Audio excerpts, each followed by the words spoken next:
Hi everybody, welcome back to another one of my videos. My name is Steph. Hi, welcome back. If you know me already, if you don't, then maybe think about subscribing to my channel and dinging my notification bell. Today I'm going to show you how to make short crust pastry.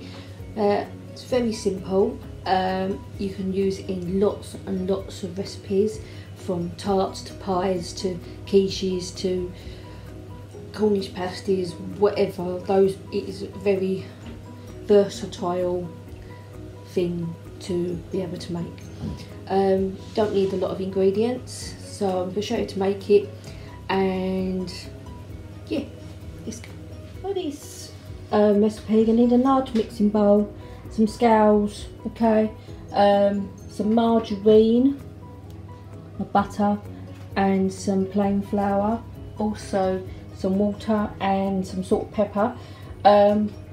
Only salt and pepper if you're making a savoury pastry. If you're making a sweet pastry, then obviously do not put salt and pepper in it. Right, you need 8 ounces of plain flour, or 200 grams, okay.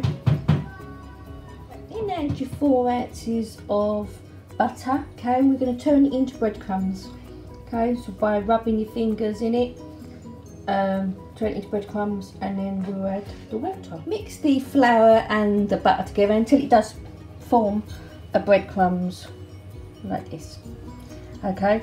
Now I say, if you're making a savoury pastry, then add some salt and pepper. If you're going to make it a sweet one, then you can add sugar, okay. Right, it's formed a dough. I added 2 teaspoons of water, some salt and some pepper, because I'm making a savoury pastry, okay. And then we're going to roll it out on a floured worktop, and then you can maybe do whatever you like with it. Right, I forgot to tell you, I suggest that you put the mixture in the fridge for half an hour to rest before you roll it out, okay. And then roll it out, and then you can decide what you're going to do with it. You can make a tart, you can make a pie, whatever you want to do, sweet or savoury. Just remember, if you're making a sweet one, do not put salt and pepper in it. And if you're making a savoury one, do not put sugar in it. Right, that mixture that I made makes this sort of size pie bottom. If you want to put a top on it, obviously you're going to have to double your quantity of mixture, okay. Anyway, I hope you enjoyed this video. Please give it a thumbs up, and please experiment using pastry. Bye for now. Boy, boy, boy, boy, boy, boy, boy. Ooh.